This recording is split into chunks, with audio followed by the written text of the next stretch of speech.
Hi dears, നമുക്കിതൊരു mushroom ഫ്രൈൻ്റെ recipe നോക്കാം. നല്ല അടിപൊളി ടേസ്റ്റുള്ള പെട്ടെന്ന് തയ്യാറാക്കാൻ പറ്റിയൊരു മഷ്റൂം മസാലയാണ്. നല്ല ചപ്പാത്തിൻ്റെ കൂടെയെല്ലാം കഴിക്കാൻ നല്ല അടിപൊളി ടേസ്റ്റാണ്.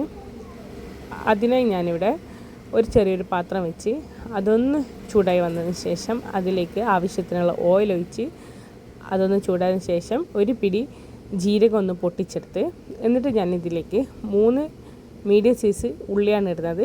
ചെറിയ കഷ്ണങ്ങളാക്കി കട്ട് ചെയ്ത ഉള്ളിയാണ് ഇടേണ്ടത്.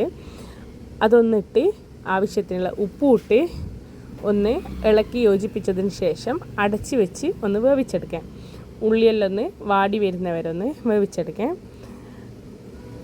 എന്നിട്ട് ഞാനിതിലേക്ക് അതൊന്ന് വാടി വന്നതിന് ശേഷം 2 ചെറിയ കഷ്ണങ്ങളാക്കിയ 2 പച്ചമുളക് ഇട്ട് കൊടുത്ത് അതൊന്ന് ഇളക്കി യോജിപ്പിച്ച് അതിനുശേഷം ഞാനിതിലേക്ക് തക്കാളിയാണ് ഇടുന്നത്.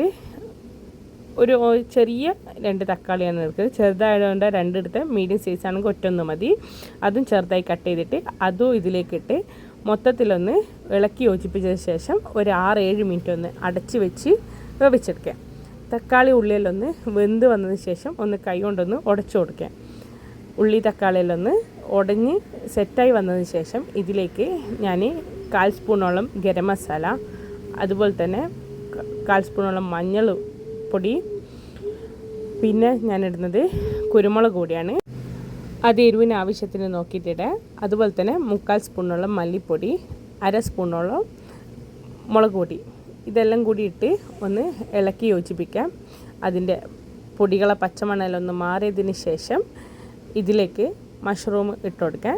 ഞാൻ 4 കഷ്ണങ്ങളാക്കിയിട്ട് കട്ട് ചെയ്ത് വെച്ച മഷ്റൂമാണ് ഇട്ട് കൊടുക്കുന്നത്. ഒരു മഷ്റൂം 4 കഷ്ണങ്ങളാക്കി, അതായത് ചെറിയ രീതിയിലാണ് ഞാൻ കട്ട് ചെയ്തത്. ആ രീതിയിൽ കട്ട് ചെയ്ത് കഴുകി വൃത്തിയാക്കിയ മഷ്റൂം ഇതിലേക്ക് ഇട്ട് കൊടുത്ത് അതെല്ലാം കൂടി ഒന്ന് ഇളക്കി യോജിപ്പിച്ച് ഇപ്പം ഞാൻ വെള്ളമൊന്നും ഒഴിക്കുന്നില്ല, കാരണം മഷ്റൂമിന് ഇഷ്ടംപോലെ വെള്ളം പൊട്ടു. അതൊന്ന് മൂടി വെച്ച് വേവിച്ചാൽ മതി. ഒരു 2-3 മിനിറ്റ് കൊണ്ട് തന്നെ വെള്ളം പൊട്ടാൻ തുടങ്ങും. ഞാനിപ്പോൾ കുറച്ച് കുറവായതുകൊണ്ട് തന്നെ കുരുമുളക് പൊടി കുറച്ചും കൂടി ഇട്ട് കൊടുത്തിന്.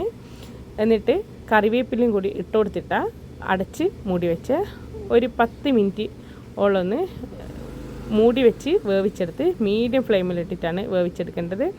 തീ കൂട്ടിക്ക് തന്നെ പെട്ടെന്ന് അടിക്ക് പിടിച്ചു പോവും, കരിഞ്ഞു പോവും. ഞാൻ മീഡിയം ഫ്ലെയിമിൽ വെച്ചിട്ട് 10 മിനിറ്റോളൊന്ന് വേവിച്ചതിന് ശേഷം അതൊന്ന് തുറന്ന് നോക്കുമ്പോഴത്തേക്ക് തന്നെ കറക്റ്റ് മഷ്റൂമെല്ലാം നല്ല രീതിയിലൊന്ന് വെന്ത് വെള്ളമൊന്ന് വറ്റി വന്നിനേനു. അതിനുശേഷം ഞാൻ ഉപ്പിൻ്റെ കുറവുള്ളത് കൊണ്ട് തന്നെ ആവശ്യത്തിനുള്ള ഉപ്പ് ഇട്ട്, അതുപോലെ തന്നെ കുറച്ച് എരിവ് കുറവായതുകൊണ്ട് കുറച്ച് കുരുമുളക് പൊടിയും കൂടി ഇട്ടിന്. എന്നിട്ട് 2-3 മിനിറ്റ് തിളപ്പിച്ചതിന് ശേഷം തീ ഓഫ് ചെയ്തു. നല്ല അടിപൊളി ടേസ്റ്റുള്ള മഷ്റൂം ഫ്രൈ റെഡിയായി. എല്ലാവരും ഉണ്ടാക്കി നോക്കണം. നല്ല അടിപൊളി ടേസ്റ്റ് ചപ്പാത്തിൻ്റെ കൂടെല്ലാം കഴിക്കാൻ. Thank you dears.